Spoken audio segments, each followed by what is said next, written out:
ఓం శ్రీ భద్రకాళి జ్యోతిష్యాలయం. మీ యొక్క పేరు, ఫోటో పంపించి మరియు అన్ని విషయాలు వాట్సాప్ కాల్ ద్వారానే చెప్పబడను. వ్యాపార అభివృద్ధి, ఉద్యోగ సమస్యలు, ప్రేమ, పెళ్లి సమస్యలు, విదేశీ ప్రయాణం, ఎలాంటి సమస్య అయినా సరే ఎక్కడెక్కడో జ్యోతిష్యం చెప్పించుకొని అది నెరవేర్లని బాధపడుతున్నారా? స్త్రీ పురుష వశీకరణం ప్రత్యేకమైన పూజలు చేసి 100% పరిష్కరించబడను. గురువు గారి ఫోన్ నంబర్ 9881559967. ఓం శ్రీ మాత్రే నమః. ఓం శ్రీ వారాహిదేవియే నమః. అమ్మవారి భక్తులందరూ కూడా నమస్కారం అండి. అమ్మవారి ఆశీర్వాదంతో, ఆ తల్లి చల్లని చూపుతో అందరూ కూడా సుఖంగా, సంతోషంగా, అష్టైశ్వర్య, ఆరోగ్య అభివృద్ధితో ఉండాలని మనస్ఫూర్తిగా కోరుకుంటూ ఈరోజు ఈ వీడియోని మొదలు పెడుతున్నాను. ఈరోజు వీడియో ఏంటంటే, మీకు ఎవరైతే మీరు ఇష్టపడుతున్నారో మీ ఇష్టపడే వారిని మీరు మనసులో తలుచుకొని వేప చెట్టు దగ్గరికి వెళ్ళి ఇదొక్కటి పాతి పెట్టి రండి. మీరు కోరుకున్నవారు తప్పకుండా మీ సొంతమవుతారు. ఎందుకంటే వేప చెట్టు అనేది చాలా పవిత్రమైనటువంటిది, దేవతా వృక్షంగా భావిస్తారు. కాబట్టి వేప చెట్టు దగ్గర ఎటువంటి పరిహారం చేసినా సరే తప్పకుండా సిద్ధిస్తుంది. చాలామంది కూడా భార్యాభర్తలైనా, ప్రేమికులైనా, లేదంటే స్నేహితులైనా, పిల్లల మాట వినకపోవడమైనా సరే చాలా బాధపడుతూ ఉంటారు కదా. ఇలాంటి సమస్యలు వచ్చిన వారు, మీకు ఏ సమస్య ఉందో ఆ సమస్యని మీరు మనసులో అనుకుని వేప చెట్టు మొదట్లో ఇదొక్కటి పాతి పెట్టి వస్తే చాలు, మీకున్నటువంటి సమస్యలన్నీ కూడా తప్పకుండా తొలగిపోతాయి. కాబట్టి ప్రతి ఒక్కరూ కూడా ఈ పరిహారాన్ని అస్సలు మిస్ చేసుకోవద్దు. ఎవరైతే ప్రేమించుకున్నవారు ఉన్నారో వారి మధ్య అంటే మూడో వ్యక్తి ప్రమేయం ఉంటున్నదన్నమాట.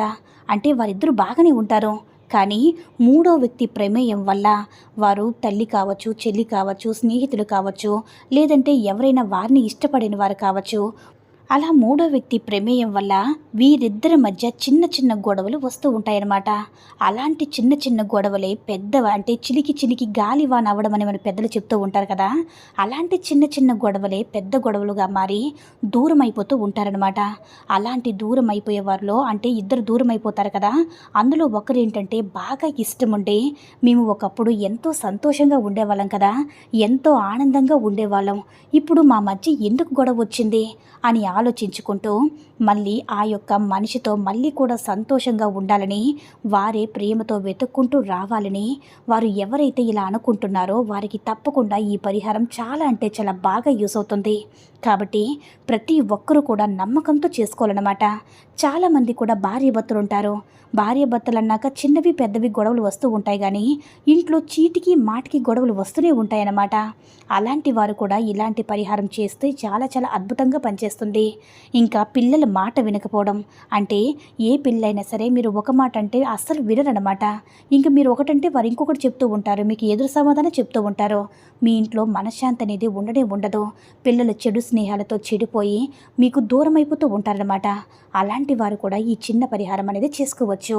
వేప చెట్టు దేవతా వృక్షంగా భావిస్తాం కాబట్టి వేప చెట్టు దగ్గర ఏ పరిహారం చేసినా సరే ఆ అమ్మవారి యొక్క అనుగ్రహంతో తప్పకుండా మనకి ఫలితమైతే దక్కుతుంది. మీరు కోరుకున్న వారు ఎక్కడున్నా సరే, అంటే మీరు దేనికోసమైతే ఈ పరిహారం చేస్తున్నారో మీరు ఎక్కడున్నా సరే వారే వెతుక్కుంటూ వచ్చేలాగా మీకు ఆ అమ్మవారు సహాయపడుతుంది. అలాగే యూనివర్స్ కూడా సహాయపడుతుంది. ఎందుకంటే ఒక్కొక్కసారి మనకి ఉదాహరణకు చెప్పాలంటే, ఒక్కొక్కసారి ఎవరైనా మనకి కాల్ చేస్తారనమాట. అంటే ఫోన్ చేసేటప్పుడు అప్పుడు మనం ఏమంటామంటే వాళ్ళకి, అయ్యో నేనే ఇప్పుడు మీకు కాల్ చేయాలనుకున్నాను, మీరే అంతలో కాల్ చేశారని చెప్తూ ఉంటాం కదా. అలా కోఇన్సిడెన్స్ అనమాట. మీ గురించి అంటే మీరు ఎవరినైతే ఇష్టపడుతున్నారో వారి గురించి ఈ వేప చెట్టు దగ్గర చిన్నది పాతి పెట్టి రావడం వల్ల వాళ్ళకి చిన్న మెసేజ్లా వెళ్తుందనమాట. మీకున్నటువంటి అబద్ధాలు అన్నీ కూడా తొలగిపోయి మేము ఎందుకు అసలు గొడవ ఆడుకున్నామని మీ గురించి ఆలోచిస్తారు.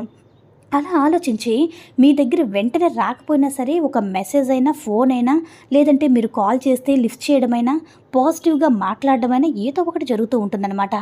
కానీ ఎవరైతే ప్రాణంగా ప్రేమించే వాళ్ళు ఉంటారో ఆ బంధం ఎలా అయినా సరే వస్తే బాగుండు, ఎలా అయినా సరే నా సొంతమైతే బాగుండని కోరుకుంటూ ఉంటారు కదా.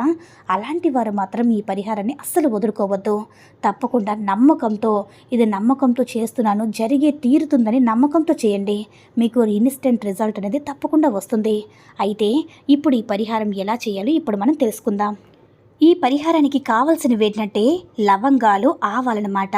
ఈ రెండు కూడా మీకున్నటువంటి జాతక దోషాలన్నీ కూడా తొలగించే శక్తి వీటికి ఉంటుంది. మీ జీవితాల్ని అద్భుతంగా ఆనందంగా మార్చే శక్తి ఉంటుంది. కాబట్టి మీరేం చేస్తారంటే 2 లవంగాలను, 1 స్పూన్ ఆవాలను తీసుకొని వేప చెట్టు దగ్గరికి వెళ్ళండి.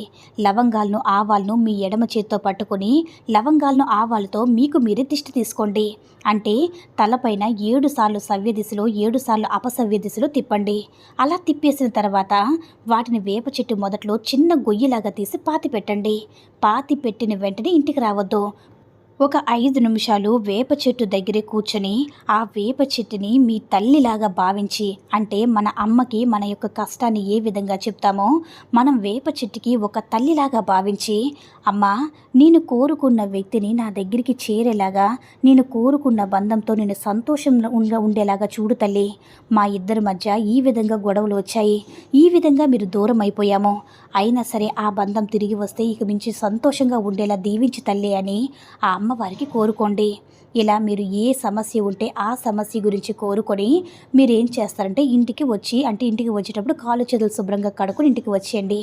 ఇలా మీరు చేసినట్లయితే తప్పకుండా మీకున్నటువంటి జాతక దోషాలు, దిష్టి దోషాలు ఏ ఉన్నా సరే అన్నీ కూడా తొలగిపోయి మీరు కోరుకున్నవారు మీ సొంతమవుతారనమాట.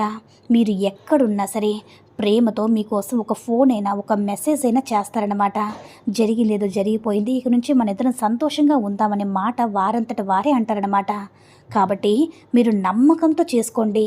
ఈ వీడియో నచ్చినట్లయితే లైక్ చేసి షేర్ చేయండి. మరిన్ని వీడియోస్ కోసం మన ఛానల్ని సబ్స్క్రైబ్ చేసుకుని మాకు కొంచెం సపోర్ట్ చేయండి. సర్వే జన సుఖినో భవంతు.